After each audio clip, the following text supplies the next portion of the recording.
Llegamos ahora al capítulo 13. Y con este capítulo entramos en la cuarta división principal de este Evangelio según San Juan. Primero estudiamos el prólogo en el capítulo 1, los versículos 1 hasta el 18. Luego estudiamos la introducción, que es el resto del primer capítulo. Hemos visto el testimonio de sus obras y de sus palabras desde el capítulo 2 hasta el capítulo 12. Llegamos ahora al testimonio especial de Jesús para sus testigos, que se encuentra en los capítulos 13 hasta el 17. Ahora hay otra manera en que podemos dividir este Evangelio.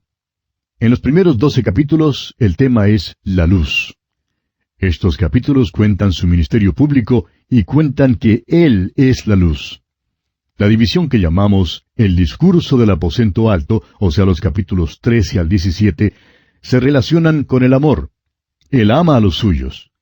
La última parte de este Evangelio, desde el capítulo 18 hasta el capítulo 21, tiene que ver con la vida. Cristo vino para traernos la vida, y Él es esa vida. Recibimos nuestra vida por medio de su muerte. El Señor Jesús pronunció 4 discursos principales. Ya hemos estudiado 3 de estos discursos en el Evangelio según San Mateo. Tenemos el Sermón del Monte en Mateo capítulos 5, 6 y 7. Luego tenemos el discurso de las parábolas de misterio en el capítulo 13 de Mateo, contándonos del reino de los cielos. El tercer discurso es el del Monte de los Olivos, allá en el capítulo 24 y en el capítulo 25 de Mateo. Llegamos ahora al discurso del aposento alto que registra el evangelista Juan en los capítulos 13 hasta el 17. Según lo que sabemos, este discurso es uno de los más grandes que pronunciara nuestro Señor. Es el más largo y tiene gran significado para nosotros hoy en día, porque Jesús en aquella ocasión llevó a los suyos al aposento alto y les reveló allí nuevas verdades. Este discurso es todavía nuevo para nosotros hoy en día y no hay nada que se le compare. Su ministerio público ha terminado y le han rechazado, pero ahora habla en cuanto a su amor por nosotros hoy en día y cómo nosotros debemos vivir la vida cristiana. Habla también en cuanto a la provisión que Él ha hecho para los suyos y las relaciones entre Él y aquellos que le pertenecen. Está ahora en camino hacia la cruz y no tiene ya ningún mensaje para los fariseos, ni para los líderes religiosos, ni para el gobierno romano. Este mensaje es para los suyos. Llegamos ahora a un incidente extraordinario. Ojalá nos fuera posible conmoverle en cuanto a esto. Lo hemos oído contar tantas veces que a veces parece que hemos perdido de vista las maravillas que encierra. Aquí Jesucristo deja la gloria del cielo, desciende a esta tierra y toma el lugar de un esclavo y lava los pies de sus discípulos. En el capítulo anterior usted recordará que entonces mirábamos los pies de Jesús y vimos que fueron ungidos. Aquí son los pies de los discípulos los que son lavados. ¡Qué diferencia! El Salvador pasó por este mundo pecaminoso y no contrajo ninguna contaminación.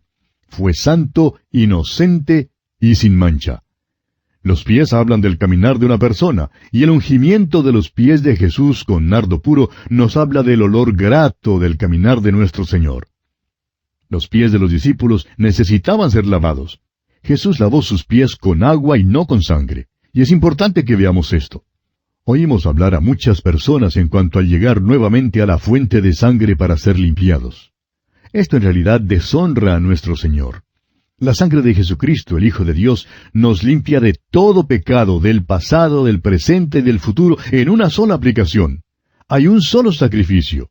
Como lo dice el escritor a los Hebreos capítulo 10, versículo 14, porque con una sola ofrenda hizo perfectos para siempre a los santificados. Cuando usted y yo, amigo oyente, vinimos como pecadores a Cristo Jesús, fue su sangre lo que nos limpió una vez y para siempre y lo que nos dio una posición delante de Dios. Pero, amigo oyente, también necesitamos ser purificados al caminar en el mundo, porque nos ensuciamos y necesitamos ser lavados. Veremos pues que nuestro Señor lavó los pies de sus discípulos debido a esto. Y hay un motivo triple que se da para explicar por qué Jesús lavó los pies de sus discípulos. Y esto lo veremos ahora al leer los primeros 2 versículos de este capítulo 13 del Evangelio de Juan.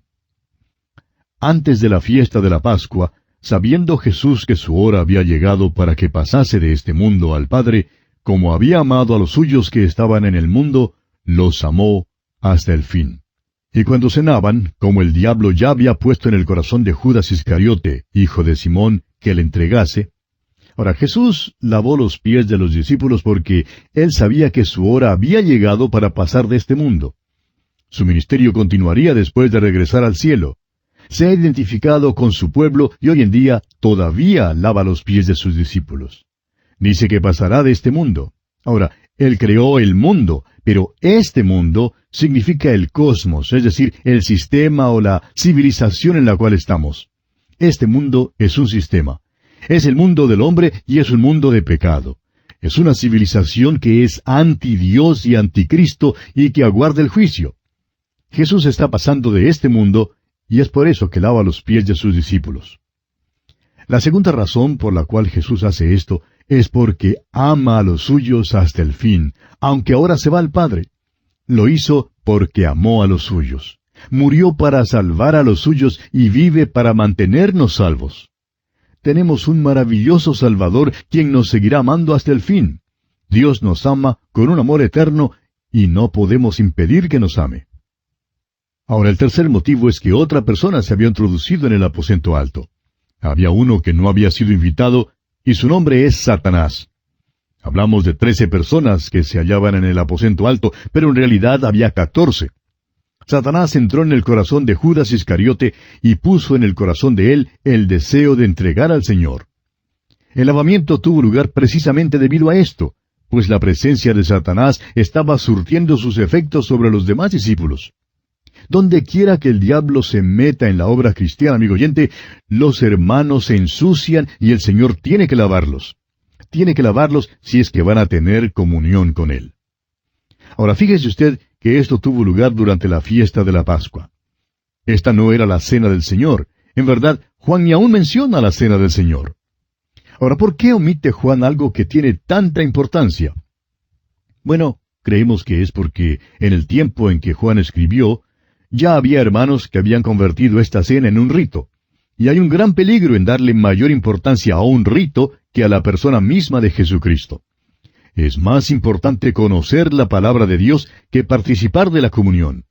No hay ninguna bendición en la comunión aparte de un conocimiento de la palabra de Dios. Un profesor de apologética dijo cierta ocasión que el pan era solo pan en el estómago, pero Cristo en el corazón. El pan en el estómago no permanece allí por mucho tiempo. De modo que tener a Cristo en el corazón, eso es lo esencial. Creemos que es por eso que Juan omite contarnos acerca de la cena del Señor. Continuemos pues con los versículos 3 hasta el 5 de este capítulo 13 de Juan. Sabiendo Jesús que el Padre le había dado todas las cosas en las manos, y que había salido de Dios y a Dios iba, se levantó de la cena y se quitó su manto, y tomando una toalla se la ciñó. Luego puso agua en un lebrillo y comenzó a lavar los pies de los discípulos y a enjugarlos con la toalla con que estaba ceñido. Se declara nuevamente que Jesús sabía que el Padre le había dado todas las cosas en las manos y que había salido de Dios y a Dios iba. Hace esto porque vuelve al Padre. Todavía en el día de hoy Jesús se ocupa en lavar los pies. Todavía este es su ministerio. Jesús pues se quitó su manto exterior. Ahora no se desnudó, sino que se quitó el manto que llevaba puesto. Luego tomó una toalla y se la ciñó. Ahora esta es una cosa muy extraña la que hace. Toma el lugar de un esclavo.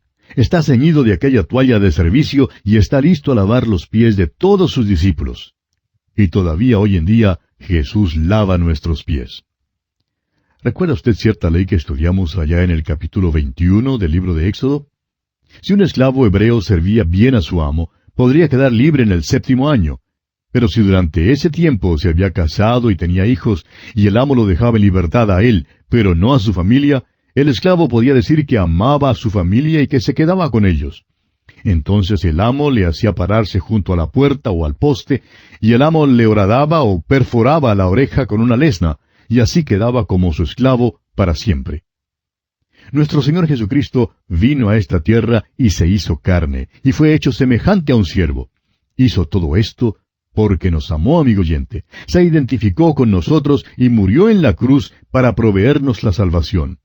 Hizo esto para establecer una maravillosa relación con nosotros y abrirnos las puertas a la comunión con Él. Se hizo un esclavo porque nos ama. Continuemos ahora con los versículos 6 y 7 de este capítulo 13 de San Juan. Entonces vino a Simón Pedro, y Pedro le dijo, Señor, ¿tú me lavas los pies?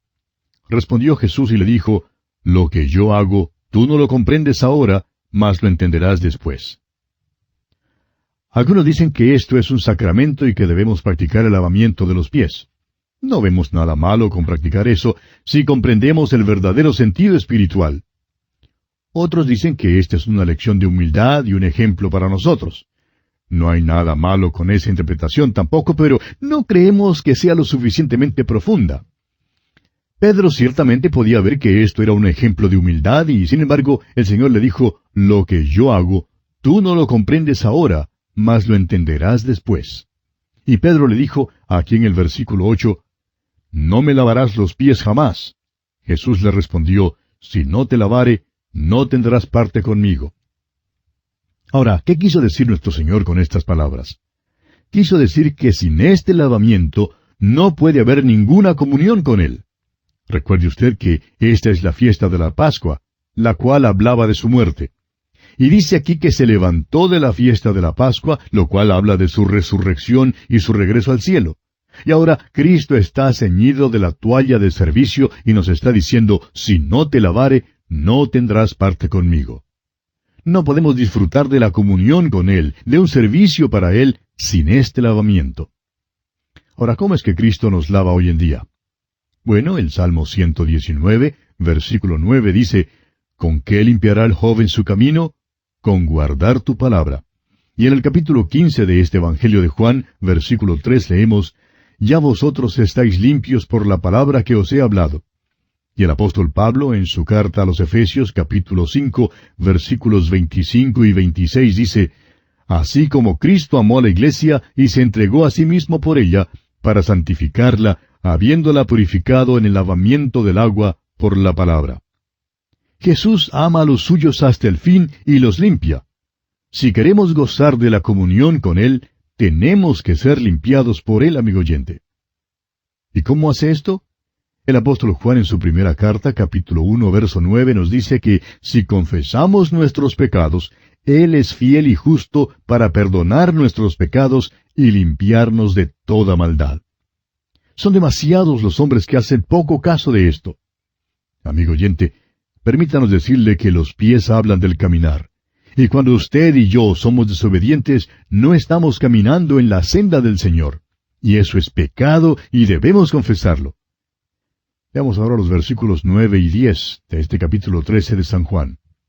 Le dijo Simón Pedro, Señor, no solo mis pies, sino también las manos y la cabeza. Jesús le dijo, El que está lavado no necesita sino lavarse los pies, pues está todo limpio, y vosotros limpios estáis, aunque no todos. Las palabras griegas para lavado y lavarse en el versículo 10 son muy específicas. La primera palabra es louo, que significa bañar, o sea, aplicar agua al cuerpo entero. La segunda palabra es nipto, y por tanto este versículo está diciendo que aquellos que se han bañado solo necesitan que sean lavados los pies. En aquellos días iban al baño común para bañarse, y luego un hombre se ponía las sandalias y llegaba hasta su casa. En cada hogar había un lebrillo de agua para lavarse los pies, porque se los ensuciaban caminando por las calles de la ciudad. No solo había polvo en las calles, sino que también en aquellos días botaban la basura en las calles. Por tanto, tenían que lavarse los pies al entrar en la casa. Nuestro Señor está enseñando que cuando llegamos a la cruz, cuando venimos a Jesús, fuimos bañados por completo. Aquello es el baño, louo, la regeneración. Pero cuando caminamos por este mundo, nos contaminamos y nos ensuciamos. Somos desobedientes y el pecado entra en nuestras vidas. No creemos que haya algún creyente que no haya pasado un día sin ensuciarse un poquito. Él dice que no podemos estar sucios y a la vez gozar de la comunión con Él. Por tanto, el lavar de los pies, este nipto, es la purificación necesaria para restaurarnos a la comunión. El apóstol Juan dice en su primera carta, capítulo 1, versículos 6 y 7, que si decimos que tenemos comunión con Él, y andamos en tinieblas, mentimos y no practicamos la verdad.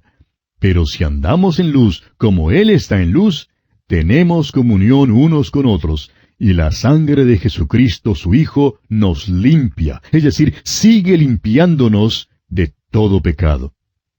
Amigo oyente, para poder lavarnos los pies, primero debemos confesar nuestro pecado. Y confesar significa ponerse de acuerdo con Dios. Significa el decir lo mismo que Dios dice en cuanto a nuestro pecado.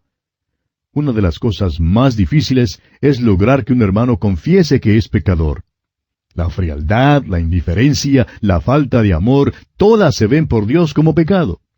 Si confesamos, Él es fiel y justo para perdonar. Pero eso no es todo. Si va a tener lavados los pies, debe ponerlos en las manos del Salvador. Esa es la obediencia. No podemos decir simplemente, Dios, perdóname, hice mal, para luego salir y hacer lo mismo de nuevo. Eso no es poner los pies en las manos del Salvador. Continuamos estudiando hoy el capítulo 13 del Evangelio según San Juan. En nuestro programa anterior estábamos considerando el lavamiento de los pies que Jesús hizo a sus discípulos. Y llegamos hasta el versículo 10, donde Jesús responde a Pedro que el que está lavado no necesita sino lavarse los pies, pues está todo limpio. Y señalamos que las palabras griegas para lavado y lavarse, aquí en este versículo 10, son muy específicas. La primera palabra significa bañar, o sea, aplicar agua a todo el cuerpo. Es la palabra louo. La segunda palabra es nipto. Y por tanto este versículo está diciendo que aquellos que se han bañado solo necesitan que sean lavados los pies. Nuestro Señor está enseñando que cuando llegamos a la cruz, cuando vinimos a Jesús, fuimos bañados por completo. Ese es el baño louo, o sea, la regeneración. Pero cuando caminamos por este mundo, nos contaminamos y nos ensuciamos. Somos desobedientes y el pecado entra en nuestras vidas. Él dice que no podemos estar sucios y a la vez gozar de la comunión con Él. Por tanto, el lavar de los pies, o sea, esta acción nipto aquí, es la purificación necesaria para restaurarnos a la comunión con Dios. Y vimos que el apóstol Juan se refiere a esto mismo cuando en su primera carta, capítulo 1, dice en los versículos 6 y 7, que si decimos que tenemos comunión con Él, y andamos en tinieblas, mentimos, y no practicamos la verdad. Pero si andamos en luz, como Él está en luz, tenemos comunión unos con otros, y la sangre de Jesucristo su Hijo nos limpia, es decir, sigue limpiándonos de todo pecado. Concluimos nuestro programa anterior diciendo que para poder lavarnos los pies, primero debemos confesar nuestro pecado. Y confesar significa ponerse de acuerdo con Dios. Significa decir lo mismo que Dios dice en cuanto a nuestro pecado. Una de las cosas más difíciles es lograr que un hermano confiese que es pecador. La frialdad, la indiferencia, la falta de amor, todas estas, Dios las ve como pecado. Pero si confesamos, Él es fiel y justo para perdonarnos. Pero eso no es todo. Si vamos a tener lavados los pies, debemos colocarnos en las manos del Salvador, y esa es la obediencia. No podemos decir simplemente, Dios, perdóname, hice mal, para luego salir y hacer la misma cosa otra vez. Eso no es poner los pies en las manos del Salvador. Continuaremos hoy leyendo el versículo 11 de este capítulo 13 del Evangelio según San Juan. Porque sabía quién le iba a entregar, por eso dijo, no estáis limpios todos. Jesús sabía que Judas le iba a entregar. Sabía que Judas no se había bañado. Judas nunca había sido regenerado. Es por eso que dijo que no todos estaban limpios. Continuemos con los versículos 12 al 17 de Juan capítulo 13. Así que, después que les hubo lavado los pies, tomó su manto, volvió a la mesa y les dijo, ¿sabéis lo que os he hecho? Vosotros me llamáis Maestro y Señor, y decís bien porque lo soy. Pues si yo, el Señor y el Maestro, he lavado vuestros pies, vosotros también debéis lavaros los pies los unos a los otros. Porque ejemplo os he dado, para que como yo os he hecho, vosotros también hagáis. De cierto os digo, el siervo no es mayor que su señor, ni el enviado es mayor que el que le envió. Si sabéis estas cosas, bienaventurados seréis si las hiciereis. Si usted, amigo oyente, desea tener gozo en su vida hoy en día, vaya a Él y confiese su pecado. Este es uno de los problemas en nuestras congregaciones hoy en día. Bien podemos tener las cabezas llenas de doctrina, pero nuestros pies lamentablemente huelen mal. Y amigo y hermano que me escucha, no hay nada que huela tan mal como los pies sucios. Quizás sea por eso que no alcanzamos a más almas para Cristo. Necesitamos confesar el pecado para poder tener comunión con Cristo. Jesús les dijo a sus discípulos que como Él había lavado los pies de ellos, así debían lavarse los pies los unos a los otros. Ahora, ¿qué significa eso? El apóstol Pablo nos explica en su carta a los Gálatas cómo hemos de hacer esto. Dice él en Gálatas 6:1, Hermanos, si alguno fuere sorprendido en alguna falta, vosotros que sois espirituales, restauradle con espíritu de mansedumbre, considerándote a ti mismo, no sea que tú también seas tentado. Cuando quiera que salgamos para restaurar a algún hermano, no lavamos sus pies criticándole. Hoy en día necesitamos lavarnos más los pies en la iglesia. ¿Sabe usted que en la iglesia tenemos toda clase de personas que tienen alguna habilidad? Tenemos muy buenos predicadores y la música es hermosa. Sin embargo, no hay avivamiento. Es que necesitamos lavarnos los pies, amigo oyente. Tenemos que ser limpiados. Antes de poder lavarle los pies a otro hermano, amigo oyente, necesitamos primero que el Señor de gloria nos lave a nosotros los pies. Debemos llegar a Él cada vez que nos ensuciamos para ser limpiados por Él. El salmista dice allá en el Salmo 139, versículos 23 y 24, Examíname, oh Dios, y conoce mi corazón. Pruébame y conoce mis pensamientos, y ve si hay en mí camino de perversidad, y guíame en el camino eterno. No hay ni siquiera uno de nosotros que no ande ni un día sin cometer algún pecado. Necesitamos confesarlo, amigo oyente, confesarlo al Señor y ser limpiados. Ponemos nuestros pies en las manos de Él y somos lavados. Somos lavados por la palabra de Dios. Ponemos los pies en las manos de Él y esto significa que nos entregamos completamente a Él. Eso nos pone en comunión con el Señor. Amigo oyente, no deje que pase un día sin tener esta comunión. No deje que el pecado entre y rompa esta comunión verdadera con Él. El Señor Jesús da luego algunas amonestaciones a sus discípulos. Los discípulos eran como un grupito de niños en aquel aposento alto. Tenían miedo y con razón. La sombra de la cruz había caído sobre aquel grupito. Leamos los versículos 18 hasta el 20 de este capítulo 13 del Evangelio según San Juan. No hablo de todos vosotros, yo sé a quienes he elegido, mas para que se cumpla la Escritura, el que come pan conmigo levantó contra mí su calcañar. Desde ahora os lo digo antes que suceda, para que cuando suceda creáis que yo soy. De cierto os digo, el que recibe al que yo enviare, me recibe a mí, y el que me recibe a mí, recibe al que me envió. Jesús tiene mucho cuidado ahora, y les dice que no hablen cuanto a todos ellos. Él acaba de decirles que serán bienaventurados si hacen estas cosas, pero añade que hay un hombre entre ellos que no las puede hacer. ¿Y sabe por qué no? Simplemente porque no ha creído. Jesús ya les ha dicho que todos estaban limpios. Jesús les había dicho, vosotros me llamáis maestro y señor. Ahora, un amo es un maestro y debe ser creído. Un señor, por su parte, debe ser obedecido. La fe y la obediencia tienen que ir juntas, amigo oyente. La fe salvadora y viva conduce a la obediencia. Judas no tenía esta fe. Jesús cita del Salmo 41:9 cuando dice, el que mi pan comía, alzó contra mí el calcañar. Y está refiriéndose a Judas. Ahora no es cuestión de si este hombre está perdiendo su vida espiritual. Es más bien una revelación de que él nunca ha tenido una vida espiritual. No es una oveja que se ha ensuciado. Es como dice la Escritura, una puerca que ha vuelto a revolcarse en el cieno, o un perro que ha vuelto a su vómito. Esa es la descripción de Judas Iscariote. Sin embargo, él estuvo allí en el aposento alto y Jesús también lavó los pies de él.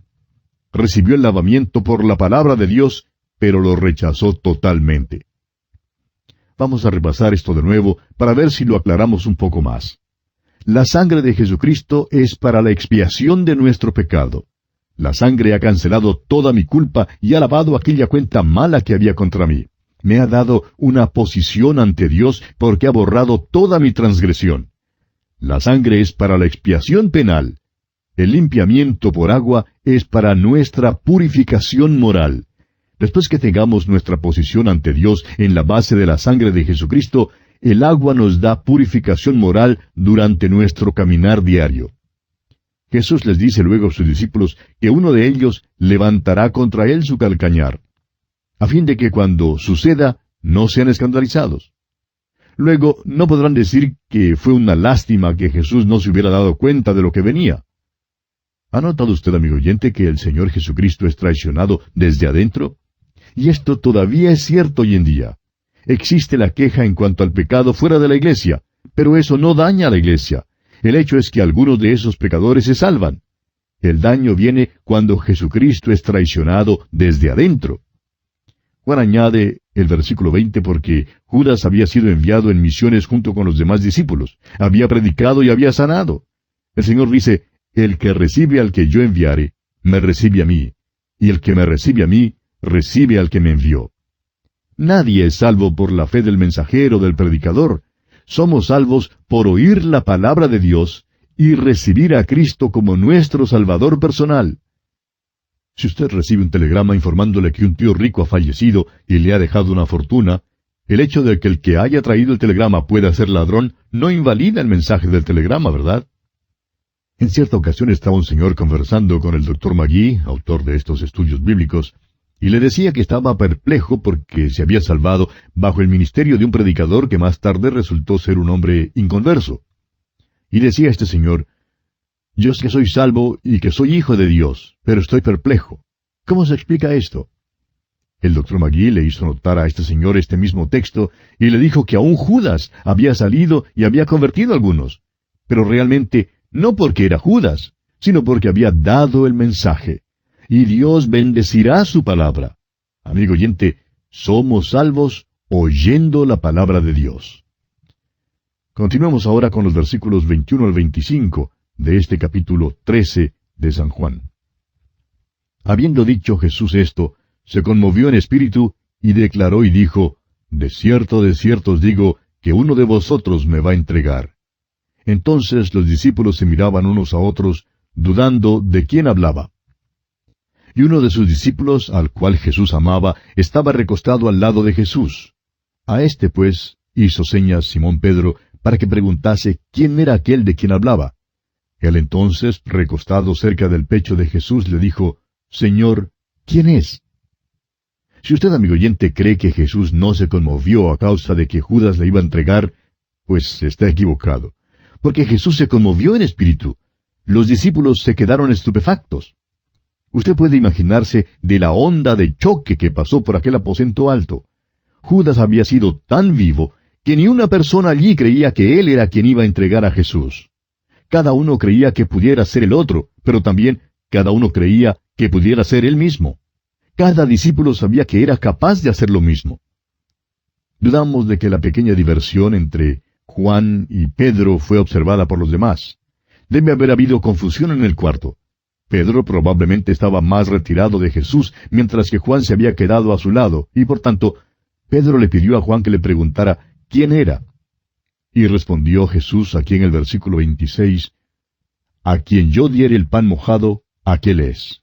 Y mojando el pan, lo dio a Judas Iscariote, hijo de Simón. Y el versículo 27 dice, y después del bocado, Satanás entró en él.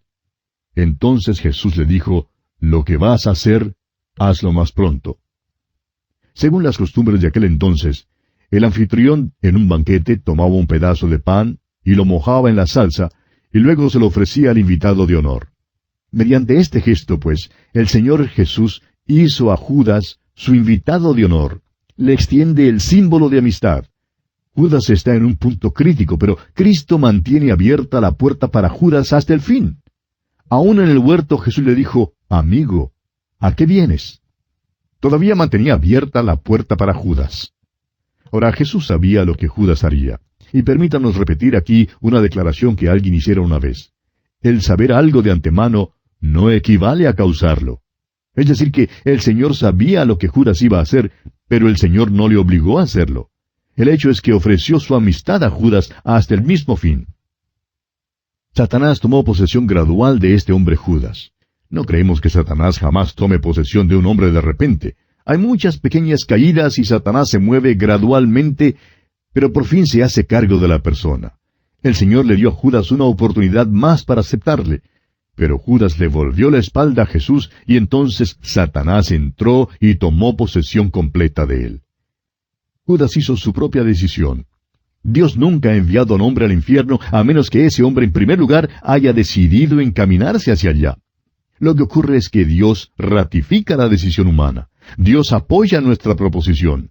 Cuando un hombre dice que acepta a Cristo, Dios dice, apoyo esta proposición, lo recibo. Cuando un hombre dice que rechaza a Cristo, así como Judas lo hizo aquí, Dios dice, yo apoyo aquella proposición. Ahora Jesús le pide a Judas que salga pronto. Habiendo hecho su decisión, no significa que está fuera del control de Dios. El hecho es que, habiendo hecho su decisión, ahora es obligado a colaborar con Dios en su gran plan. ¿Recuerda usted que las autoridades religiosas habían dicho que no querían arrestar a Jesús y crucificarle durante una fiesta? Querían esperar hasta que se terminara esta fiesta. Pero nuestro Señor le dice a Judas que se vaya y que haga lo que va a hacer lo más pronto posible. Por tanto, Judas sale y les cuenta a los líderes que ha sido descubierto. Continuemos con los versículos 28 hasta el 30 de este capítulo 13 del Evangelio según San Juan. Pero ninguno de los que estaban a la mesa entendió por qué le dijo esto, porque algunos pensaban, puesto que Judas tenía la bolsa, que Jesús le decía, compra lo que necesitamos para la fiesta, o que diese algo a los pobres. Cuando él, pues, hubo tomado el bocado, luego salió, y era ya de noche. Ninguno en la mesa ni aun sospechó que Judas era el traidor. Note usted que nuestro Señor no mendigaba. Tenían una bolsa con sus recursos financieros y se conducían de una manera práctica. También nos dice que el Señor no dio de comer milagrosamente a sus discípulos. Tenían que ir a comprar comida. Judas era el tesorero. Siempre hay una tentación en el manejo del dinero, y aún hoy día eso es cierto. En el tiempo de la Pascua acostumbraban dar algo a los pobres, y por tanto los discípulos creían que esto era lo que el Señor le pedía a Judas que hiciera con el dinero. Ahora note usted también que cuando Judas salió, era ya de noche. Amigo oyente, ya era de noche eternal para Judas. Era el día del diablo. Y el día del diablo siempre es como aquellas terribles tinieblas que descendieron sobre Egipto durante el tiempo de las 10 plagas de Moisés. Es por eso que hay tantas luces en las avenidas principales en las grandes ciudades. Aquellas son las vías del diablo, y allí hay tinieblas. Son vías oscuras, y por tanto tratan de iluminarlas. Bueno, este hombre salió a la noche eterna. Lo que Dios hace, amigo oyente, lo hace lentamente. Pero lo que el diablo hace, lo hace rápidamente. El diablo tiene que moverse rápidamente porque sus días son limitados. Dios, en cambio, tiene toda la eternidad para llevar a cabo sus planes. Pero sucede que tantas veces no entendemos esto y somos impacientes. Ahora hay un cambio en aquel aposento. Judas se ha ido y nuestro Señor empieza a hablar con estos 11 hombres. Ellos tienen miedo. La sombra de la cruz se ha proyectado sobre ese grupo en el aposento alto. Ahora nuestro Señor trata de levantar a estos hombres de un nivel tan bajo hasta un nivel elevado, del presente al futuro, de lo material a lo eternal, de lo que es secular a lo que es espiritual. Simón Pedro le interrumpe, pero creemos que en verdad este discurso de Jesucristo principia aquí mismo, y prosigue hasta el capítulo 14. Leamos los versículos 31 y 32 de este capítulo 13 de Juan. Entonces, cuando hubo salido, dijo Jesús, ahora es glorificado el Hijo del Hombre, y Dios es glorificado en él. Si Dios es glorificado en él, Dios también le glorificará en sí mismo, y enseguida le glorificará. El Señor Jesús está entrando ahora en la esfera de lo espiritual. El Hijo del Hombre será glorificado, y eso será por medio de su muerte y su resurrección. Según el punto de vista humano, la cruz parece una vergüenza y una derrota, pero Dios es glorificado porque la salvación del mundo será lograda mediante la cruz. Continuemos leyendo los versículos 33 al 35 de este capítulo 13 de Juan. Hijitos, aún estaré con vosotros un poco. buscaréis, pero como dije a los judíos, así os digo ahora a vosotros, a donde yo voy, vosotros no podéis ir. Un mandamiento nuevo os doy, que os améis unos a otros como yo os he amado, que también os améis unos a otros. En esto conocerán todos que sois mis discípulos, si tuviereis amor los unos con los otros. Judas ya se ha marchado y por tanto se puede dirigir a ellos como sus hijitos. Va a la cruz y ningún otro puede ir a la cruz como él fue. Sufrió solo y como ya lo hemos dicho, hubo una fase del sufrimiento de Cristo que ni usted ni yo, amigo oyente, podemos comprender, ni mucho menos podemos participar en ella. Jesús les da ahora un nuevo mandamiento y creemos que algunos tienen una impresión diferente de lo que el Señor quiso decir en realidad con estas palabras. Parece que no han comprendido el verdadero alcance de ellas y por tanto no las han aplicado como conviene. Continuamos hoy estudiando el capítulo 13 del Evangelio según San Juan y comenzaremos leyendo hoy los versículos 34 y 35. Dice Jesús, un mandamiento nuevo os doy, que os améis unos a otros como yo os he amado, que también os améis unos a otros. En esto conocerán todos que sois mis discípulos, si tuviereis amor los unos con los otros. Jesús da ahora a sus discípulos un nuevo mandamiento. Y creemos que algunos tienen la impresión de que Él dijo, en esto conocerán todos que sois mis discípulos, en que sois fundamentalistas. Ahora, hermano que nos escucha, creemos que en verdad es necesario ser fundamentalista en nuestra fe. Yo personalmente creo en la infalibilidad de la palabra de Dios, creo en la inspiración verbal y plenaria de las Escrituras, y creo en la deidad del Señor Jesucristo. Creo que Él murió en la cruz por la expiación del pecado, que murió una muerte sustitutiva y vicaria por los pecados del mundo. Creo también que Jesucristo resucitó corporalmente, que ascendió al cielo y que pronto viene personalmente para sacar a la iglesia del mundo. Pero quiero decirle lo siguiente, amigo oyente, y quiero decirlo con mucho cuidado.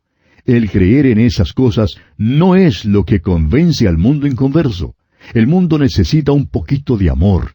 Es de veras lamentable observar a dos creyentes de diferentes denominaciones y ver cómo se atacan, cómo critican sus diferencias denominacionales y cómo sacan a relucir los chismes más grandes de la una y la otra denominación sin tener cuidado de cuántos están a su alrededor, y luego se quejan de que no pueden alcanzar a los perdidos. Pero, amigo oyente, ¿cómo van a alcanzarlos si no están ejerciendo una influencia positiva sobre ellos?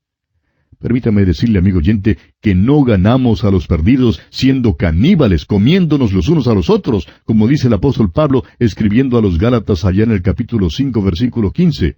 Pero si os mordéis y os coméis unos a otros, mirad que también no os consumáis unos a otros. Este es el tipo de cosas que aleja a los inconversos de la iglesia hoy en día. Es por eso que no vienen para oír el Evangelio. Oyen el chisme, oyen la crítica, antes de que les sea posible oír el Evangelio.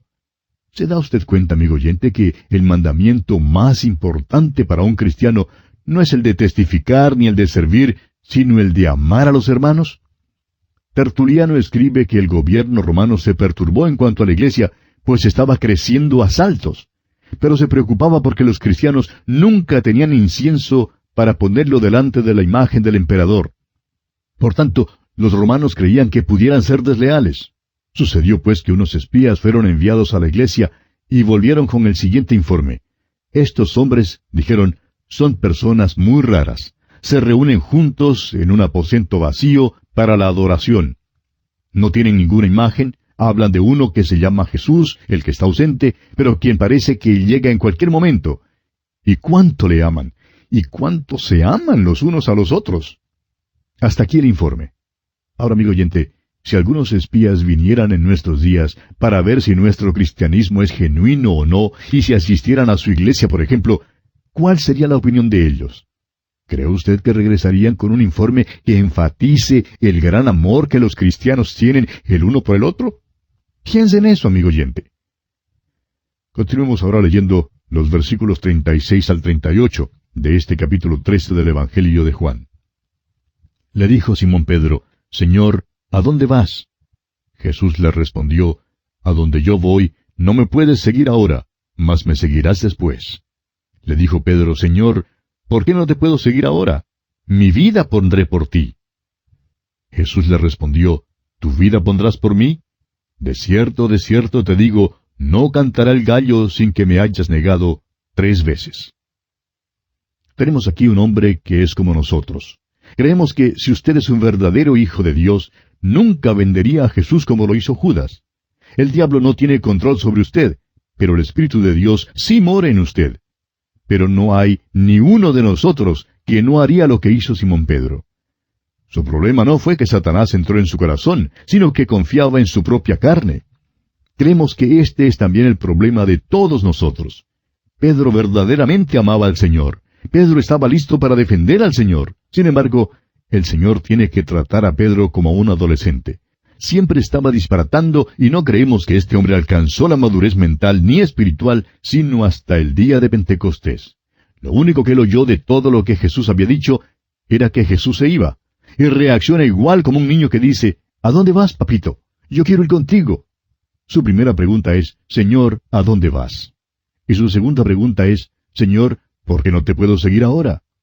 Cuando Jesús le contesta, a donde yo voy, no me puedes seguir ahora, mas me seguirás después, lo único que Pedro oyó fue la palabra ahora.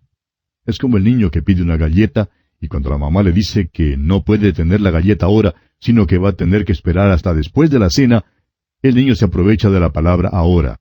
Quiere que le dé la galleta ahora, ahora mismo. No quiere esperar hasta después de la cena. Pedro era honesto y sincero. Quería seguir ahora al Señor a donde iba. Y en realidad Pedro luchó por su Señor, y hasta le cortó la oreja al siervo Malco. La razón por la cual solo le cortó la oreja era porque Pedro era pescador y no soldado. Pero esto no demuestra que él no era sincero. Luego, el Señor le dijo a Pedro que le negaría 3 veces antes de que el gallo cantara. Ya estaba oscuro. Y estamos seguros de que Pedro simplemente no pudo creer que antes del amanecer negaría al Señor. Ahora, ¿qué lección hay aquí para nosotros? Pedro confiaba mucho en sí mismo, y debemos aprender de esto que no debemos confiar en la carne.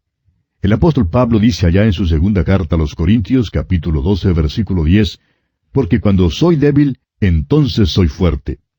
¿Reconoce usted, amigo oyente, su propia debilidad? ¿O cree que es fuerte?